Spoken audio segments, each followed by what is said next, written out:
गजमुख बटुकाढ्यां पार्वतीं सर्वयुक्तां गुरुवर चरणाब्जे सर्वसिद्धिप्रदे च अपि च वचनदेवीं कच्छपिं वादयन्तीं मदिहृदयमहन्तां कृष्णमूर्तिश्च नौमि। हे मातेश्वरी, आपको बहुत बहुत प्रणाम। हे यज्ञेश्वरी, आपको बहुत बहुत प्रणाम। हे यज्ञ नारायण, आपको प्रणाम। साथियों, मैं इस वीडियो में चर्चा करने वाला हूँ यज्ञ से संबंधित, क्योंकि यज्ञ की पूर्णता तब तक संभव नहीं होती जब तक कि यज्ञ के आधार पर शास्त्रीय विधि विधानों के माध्यम से आहुति हवन की हम व्यवस्था को सुनिश्चित न कर सकें, अर्थात उसको यदि हम जब तक हवन और पूर्णाहुति को संपादित नहीं कर पाते हैं तब तक हमको उस यज्ञीय या उस अनुष्ठान का हमको पूरा फल की प्राप्ति नहीं होता है। तो मैं इस वीडियो में कुछ हवन से जुड़ा हुआ विशेष करके हवन सामग्री के निर्माण और उसमें प्रायोजित या प्रयुक्त अन्न इत्यादि चीजों से लेकर के और अनेक और भी कुछ जुड़े हुए जो अहम विषय हैं, मैं उन विषयों को इस वीडियो के माध्यम से आपके समक्ष मैं रखने का प्रयास करूंगा। आप सबको ज्ञात है कि जैसा कि आप सभी जानते हैं कि मैं कोई भी जो चर्चा करता हूं वह शास्त्रीय व्यवस्था को उसका आधार बना करके ही करता हूं। तो आइए सर्वप्रथम हम ये समझने का प्रयास करेंगे कि हमको इस प्रकार की विधि व्यवस्था को फॉलो करना कितना आवश्यक और क्यों आवश्यक है। तो उसको समझने के लिए एक आपको मैं संदर्भ रखना चाहूंगा। कहा गया है कि विधिहीनम सृष्टान्नम मंत्रहीनम च दक्षिणाम श्रद्धा विरहितम यज्ञम तामसम परिचक्षते। यज्ञ 3 प्रकार के होते हैं। एक तमस यज्ञ होता है, और एक राज यज्ञ होता है, और एक सत्व यज्ञ होता है। तो राजस यज्ञ, तामस यज्ञ और जो सत्व यज्ञ है, इन तीनों यज्ञों का अलग अलग प्रभाव है। तो तामस यज्ञ उसको कहते हैं जिसमें विधिहीनम अर्थात विधि की कोई महत्व विधि का नहीं होता, और इसके पश्चात न विधि की व्यवस्था है, न कर पाते हैं जो लोग। मंत्रहीन दक्षिणा का को देना और श्रद्धा रहित व्यक्ति के द्वारा यज्ञ किया गया यज्ञ, यह समस्त यज्ञ तमस के रूप में आते हैं।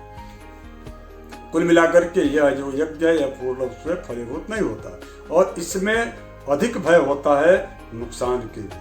जबकि यज्ञ का फल या प्रभाव सुनिश्चित रूप से प्रकृति को, उस व्यक्ति को, संसार को, सबको सबके लिए कल्याणप्रद होता है। किंतु तामस जो यज्ञ है, उस तामस यज्ञ में अगर यदि वह तामस यज्ञ हानिप्रद होता है या हम दूसरों को हानि पहुंचाने के लिए तमाम तरह के जो यज्ञ कुछ बताए गए हैं, इस प्रकार की चीजों प्रयोगों को उसको हम किए करते हैं।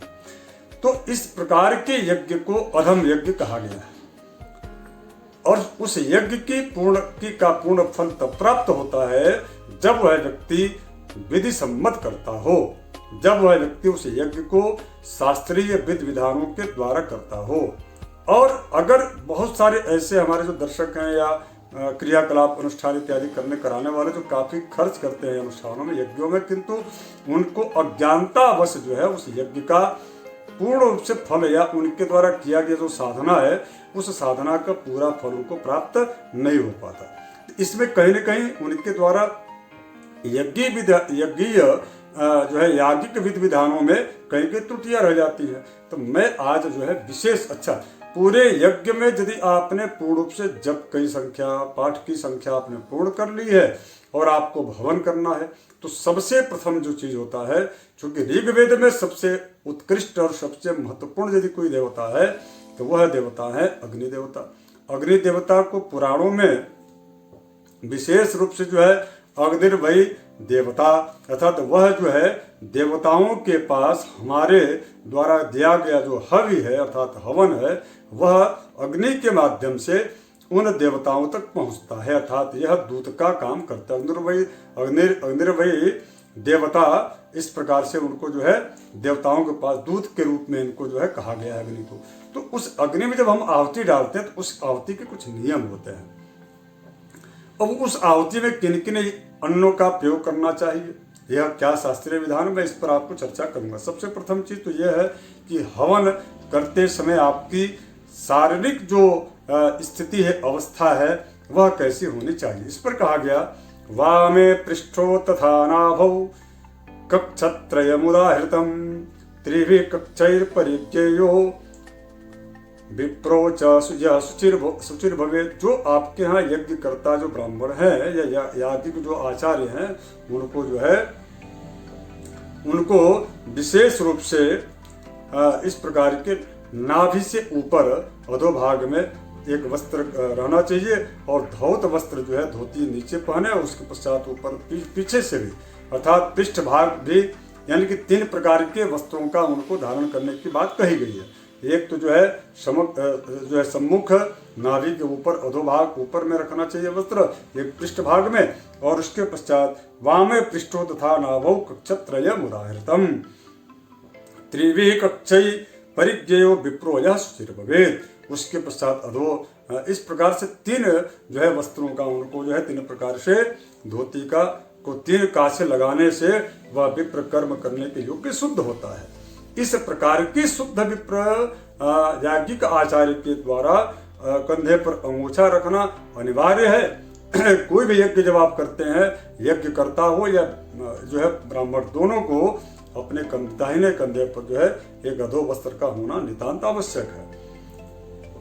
यज्ञोपवीतम पविते द्वेधार्ये श्रोते स्मरते च कर्मणि। यह बहुत विषय महत्वपूर्ण है कि अगर यदि आप जो है उत्तरीय वस्त्र नहीं रख पाए हैं, यानी कि कंधे पर यदि आपका वस्त्र नहीं है, तो आपको तीसरा, यानी कि 2 जनेऊ तो पहनते ही, आप जनेऊ यज्ञोपवीत धारण करते ही हैं। जैसे इस प्रकार से मैं आपको दिखा दूं कि इस प्रकार का ये जो यज्ञोपवीत है, यह यज्ञोपवीत इस प्रकार से, इसमें आपने देखा होगा कि यह यज्ञोपवीत हमने, इसमें 2 यज्ञोपवीत इसमें हमने धारण किया है। यदि आपके पास उत्तरीय वस्त्र नहीं है, यानी कि कंधे पर यदि आप जो है अंगोछा इत्यादि चीजों का आपने नहीं रखा है, तो ऐसी स्थिति में आपको एक और अलग से तीसरे जो है यज्ञोपवीत धारण करने की शास्त्र आज्ञा है, जो इसमें कहा गया है कि यज्ञोपवीते द्वेधर्ये श्रौते स्मरते च कर्मणि तृतीयम उत्तरीयर्थे वस्त्राभावे तदिश्यते। इस प्रकार का वचन शास्त्र का है। अब हम चर्चा करेंगे शिखा का।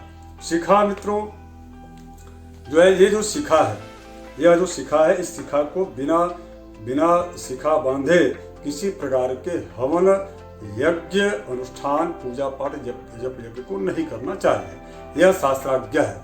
और इसके पश्चात कुछ लोगों की समस्या है, प्रायः प्रश्न आता, मैं इसलिए उन्हीं विषयों को रखूंगा। वो लोग बोलते हैं कि प्रभु मेरे बाल पर तो, मेरे सिर पर तो बाल ही नहीं है और शिखा तो है ही नहीं है। या कुछ लोग ऐसे भी हों जो शिखा नहीं रखते हैं, जबकि शिखा सबको रखना चाहिए। ये हमारे हिंदू संस्कृति की पहचान है और सभी प्रकार के हिंदुत्व या हिंदू से या सनातन धर्मावलंबी जितने भी हैं, यज्ञ आदि जो होते हैं, उसमें शिखा की, यहाँ तक कि त्रिकाल संध्या में भी शिखा बंधन की अति महती आवश्यकता होती है। इसलिए शिखा की बहुत आवश्यकता, मैं इस पर भी कभी विस्तृत जो है चर्चा करूंगा। क्योंकि विषय रखना है, तो अब आपके मन में ये शंका है कि हम पूजा तो करा रहे हैं, किंतु हमारे जो है सिर पर तो बाल ही नहीं है। जब बाल नहीं रहेगा तो शिखा नहीं रहेगा, तो ऐसी स्थिति में हम क्या करें? इस पर हमारे शास्त्र क्या कहते हैं, इसको आपको ध्यान से सुनना चाहिए।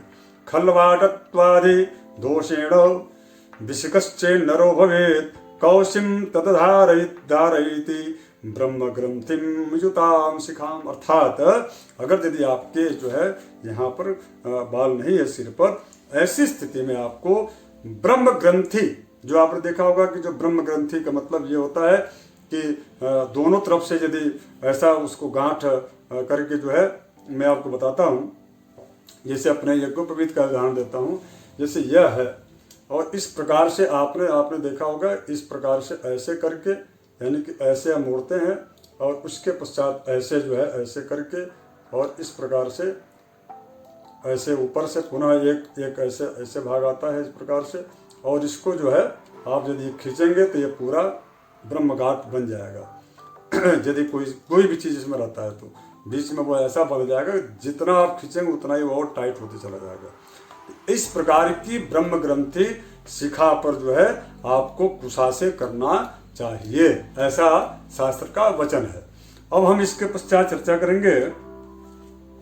अब तो आपको समझ में आ गया कि यदि आप यदि गंजेपन से जो है परेशान है तो आप जो है शिखा कैसे बांधेंगे। तो आपको निश्चित रूप से इसके लिए यहाँ पर जो है शिखा पर, यानी कि इस शिखा स्थल पर यहाँ पर कुशा का ब्रह्म ग्रंथि बांध करके और आपको इस प्रकार के शास्त्राज्ञा का, शास्त्र वचन का अनुपालन करते हुए आपको यज्ञ विधान को संपादित करना चाहिए।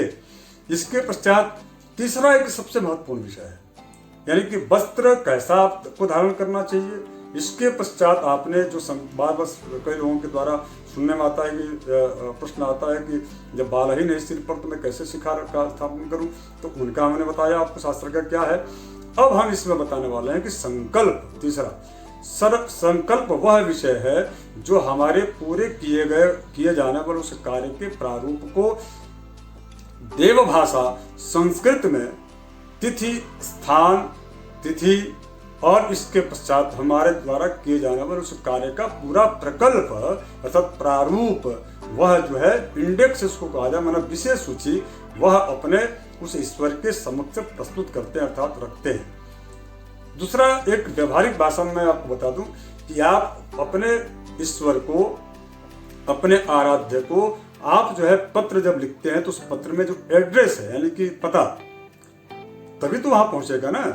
तो इस प्रकार की स्थिति जो है, जो पता है, एड्रेस है, उसमें पूरा इस प्रकार का पता है और मैं कौन, प्रेषक यानी लिखने वाला, और उस समय की तिथि यानी कि डेट, ये तीनों चीजों का जिसमें समायोजन होता हो, इस प्रकार का देव भाषा में कहा गया या बोला गया जो संकल्प ओम विष्णु और विष्णु और विष्णु श्रीमद् भगवत महापुरुषस्य विष्णुराज्ञया प्रवर्तमान सद्य श्री ब्रह्मणो निद्वितीय परार्धे श्री श्वेतवाराह कल्पे वैवस्वत मन्वन्तरे अष्टाविंशतितमे युगे कलियुगे कलि प्रथम चरणे जम्बूद्वीपे भरतखंडे भारतवर्षे, आप जिस प्रांत में रहते हैं उस प्रांत का नाम, भौगोलिक जो आपकी स्थिति व्यवस्था है उसका पूरा आपको जो है इसमें उच्चारण करना चाहिए। इसके पश्चात जो है जो संवत चल रहा है, संवत के पश्चात मास, पक्ष और तिथि आदि चीज़ों का वर्णन करते हुए वार का वर्णन करें। और उसके पश्चात आप यदि ब्राह्मण हैं तो आपको सरमाहम, नाम के आगे सरमाहम बोलना चाहिए गोत्र के बाद।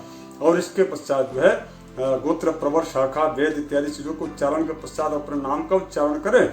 और यदि आप जो है क्षत्रिय हैं तो आपको वरमाहम बोलना चाहिए नाम के आगे।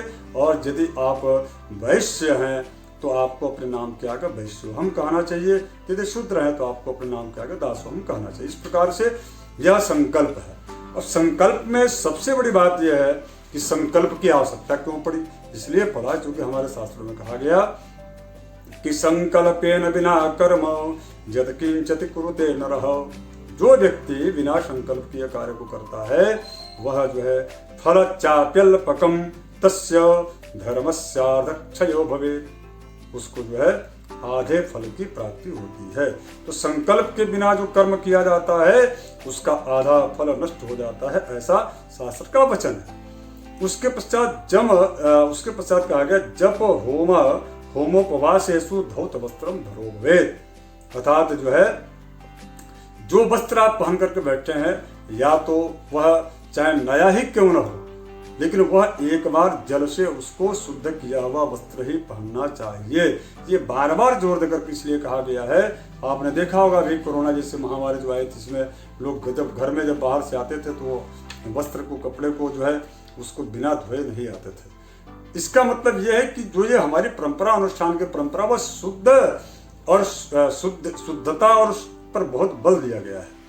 शुद्धिकरण की व्यवस्था पर बहुत अत्यधिक बल दिया गया है। अर्थात जब आप पूजा पाठ, अनुष्ठान, यज्ञ, हवन इत्यादि चीज करते हैं तो उसमें आपको उसके पूर्व धौत वस्त्रम, वह वस्त्र, धोया हुआ वस्त्र को पहनना नितांत आवश्यक है। अब केवल कब कब धुला हुआ वस्त्र पहनना चाहिए? जप में, होम में, चाहे आप उपवास ही क्यों न उपवास में वस्त्र जो है धारण करना चाहिए।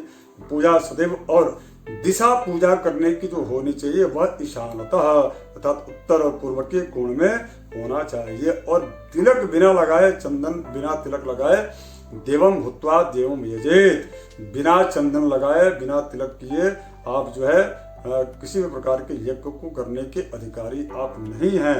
इसलिए आपको वो भी तिलक कैसा करना चाहिए। आजकल मैं देखा हूँ कि गोपी चंदन मिट्टी का जो आता है लंबा सा, उसको लोग लगा लेते हैं और बोलते मैं तो चंदन लगा लिया, और उसका नाम भी रख दिया गया है गोपी चंदन, जबकि वह अशास्त्रीय है, वह शास्त्रीय नहीं है। किसी भी प्रकार के यज्ञ होम जप आदि चीजों के द्वारा को संपादित यदि आप कर रहे हैं, उस समय आपको ऐसा कहा गया तिलकम कुमकुमेनैव सदा मांगल्य कर्मणि, कुमकुम मिश्रित केसर का तिलक लगाना आपको आवश्यक है। कस्तूरी तिलकम ललाट पटले वक्षस्थले कौस्तुभम नाशाग्रे वरमौक्तिकम करतले वेणु करे कंकणम। उसके पश्चात जो है उसका वैदिक मंत्र तिलक लगाने का है। ओम हरि ओम सुचक्षा मक्षी भ्याम भूया सग्गो सुपर्चा मुखेन सुश्रुतकरणाभ्याम भूया सम। इस प्रकार का जो है वैदिक मंत्र का उच्चारण करते हुए तिलक जो है जरूर लगाना चाहिए। इसके पश्चात चौथा जो विषय हवन सामग्री का, तो हवन सामग्री में किन किन अन्न का प्रयोग करना चाहिए, इसके लिए हमारे शास्त्र की आज्ञा क्या है, मैं इसको आपके समक्ष रखने का प्रयास इस वीडियो में करता हूँ। तिल और उड़द, और इसके पश्चात जो है जो भादों के माह में बिना बोए हुए जो धान होता है उसका चावल, और इसके पश्चात जो है जव की बड़ी भूमिका है हवन में, ईख की भूमिका है। उसके पश्चात मूंग और दूध, दही और घी, इसके अलावा शहद, ये जितने भी प्रकार के अन्न और आपको मैंने पेय पदार्थों की बात की है, ये सभी के सभी हवि में आते हैं। हवि में इनकी गणना होती है, अर्थात हवन सामग्री जो होता है वो इन्हीं सब सामग्रियों की बनाई जानी चाहिए। पयस भी बहुत आवश्यक है, इसलिए दही और दूध की इसमें बड़ी जो है इसमें प्रयोग करना चाहिए। इनमें मुख्य रूप से जो सबसे अधिक जो आवश्यक जो वस्तु है वह है तिल, जौ, धान और दूध, घी और दही। इसका कोई विकल्प या वैकल्पिक कोई चीज है आपको हवन सामग्री में नहीं प्रयोग करना है, बल्कि इसी को आपको मंगाना पड़ेगा, यह नितांत आवश्यक है। इस प्रकार का ऐसा कहा गया है शास्त्रों में कि हविष्यान्नम तिला माशा निवारा बिहयो जवाहा इच्छवः शालयो मुद्गा पयोदधि घृतम मधु। हाँ, अब आपके मन में प्रश्न उठ रहा होगा कि गुड़ का प्रयोग करना चाहिए या नहीं करना चाहिए। तो मित्रों, जो इक्षु है, इक्षु मतलब गन्ना, तो वह उसी का परिचायक है। आप जो है गुड़ का प्रयोग हवन में बहुत आवश्यक है, नितांत आवश्यक है, उसको करना ही चाहिए। अब इसके पश्चात आपके मन में विचार आ रहा होगा कि हवन सामग्री के निर्माण की क्या व्यवस्था है, उसके लिए शास्त्र का क्या वचन है। तो उसके लिए कहा गया है कि तिलार्ध तंडुला प्रोक्ता तंडुलार्धम यवास्तथा यवार्ध शर्करा प्रोक्ता आज्य भाग चतुष्टयम। तिलार्ध तंडुला प्रोक्ता, तिल जो है जितनी मात्रा में तिल होगी उसके आधा भाग में आधा चावल होना चाहिए। तिल के आधा चावल और उसके पश्चात जो है तिल के आधा चावल और चावल का आधा जो है तिलार्ध तंडुला प्रोक्ता तंडुलार्थम यवास्तथा, और चावल का आधा जव होना चाहिए। और यवार्ध शर्करा प्रोक्ता, यव का आधा, जव के आधा भाग में आपको गुड़ रखना चाहिए, शर्करा प्रोक्ता। और आज्य भाग चतुष्टयम, आज्य मतलब घी, घी की मात्रा जितने भी हवन सामग्री में जितना सेटक परिमितम अर्थात जितना किलो या जितना उसकी मात्रा है उसके चौथा भाग जो है वो उसमें घी को मिश्रित उसमें करना चाहिए। इसके अलावा जटामसी, कुकर इत्यादि चीजों का जो है उसमें करना चाहिए। अब इसके पश्चात विशेष रूप से उन माताओं के लिए जिनको मैंने बार बार देखा है, प्राय देखा है कि वो अपने जो है हवन या पूजा पाठ में प्रायः बाल को जो है खोल करके, या कुछ ऐसे भी लोग हैं जिनके शिखा जो है खुले हुए रहते हैं, तो बिल्कुल इस प्रकार की स्थिति को वर्जित किया गया, अर्थात खुले बाल रख करके और उसके पश्चात कुछ लोगों को मैंने देखा है कि वो खड़े होकर के हवन देते हैं। मतलब उसका इतना कुप्रभाव है कि यदि आप सुनेंगे तो आप जो है बिल्कुल इसके पश्चात खड़ा होकर के इस प्रकार के जो है यज्ञ में कभी आप आहुति नहीं डालेंगे। कभी भी बैठ करके आसन पर विराजित होकर के सारे उपरोक्त जो हमने पहले जो नियम बोले हैं उन नियमों का पालन करते हुए आपको जो है हवन को सामग्री को उसमें कुंड में डालना चाहिए। उसके बाद उन्होंने कहा खुले बाल का तो बिल्कुल प्रयोग नहीं करना। उसके बाद उन्होंने कहा कि जानू खुली घुटना में, अर्थात जो है न मुक्त केशे झुजान निपातितः जानुनः, अर्थात ये जो दोनों जंघा है इन दोनों जंघों का यदि दोनों जंघे यदि अलग अलग रहेंगे और ऐसी स्थिति में यदि आप आहुति देते तो वह आहुति निश्चित रूप से वह दिया गया आपके द्वारा हवन वह पूर्ण रूप से आपको फलदायी नहीं होगा, बल्कि वह जो है गौ हत्या जैसे पाप का कि आप भागी हो सकते हैं। अर्थात दोनों जंघों का अलग न होने का सीधा संकेत यह है कि आप खड़ा होकर के यदि खड़े होंगे तो दोनों जंघे अलग होंगे, तो खड़े होकर के आपको हवन नहीं देना है। इसके अलावा यदि आप बैठ करके पद्मासन में या सुखासन में यदि आप बैठ करके यदि आप आहुति देते हैं या इसी प्रकार के से बैठ करके आहुति देने का विधान शास्त्रों में बताया गया है। उसके पश्चात उन्होंने कहा कि अनिपातितः जानुस्तु राक्षसैर हृजते हवि। अगर यदि आप जो है खुले जो है बाल खोल करके आप हवन कर रहे हैं और दोनों आपके जंघे अलग अलग यानी कि खड़े होकर के या किसी अन्य मुद्रा में यदि आप आहुति डाल रहे हैं तो वह सारे आपके द्वारा किया गया पुण्य कार्य वह जो है असुरों को चला जाता है। तो इस प्रकार से आपको जो है यज्ञ का पूर्ण फल नहीं प्राप्त हो पाएगा। तो मैंने आपको जो आपके द्वारा जो प्रश्न किए जाते हैं मैंने उसको उत्तर के रूप में ये वीडियो प्रस्तुत किया है। मुझे आशा है कि आप सबको निश्चित रूप से इसका लाभ मिलेगा और मैं आपसे एक आग्रह और करूंगा कि यदि आपको यह जानकारी अच्छी लगे तो आप इस वीडियो को आप शेयर भी करें ताकि सनातन धर्मावलंबी वो जो इन समस्त याज्ञिक विधि विधानों से वंचित हैं उनको इसका सद्ज्ञान हो सके। मित्रों जय श्री राम, सत्य सनातन धर्म की जय।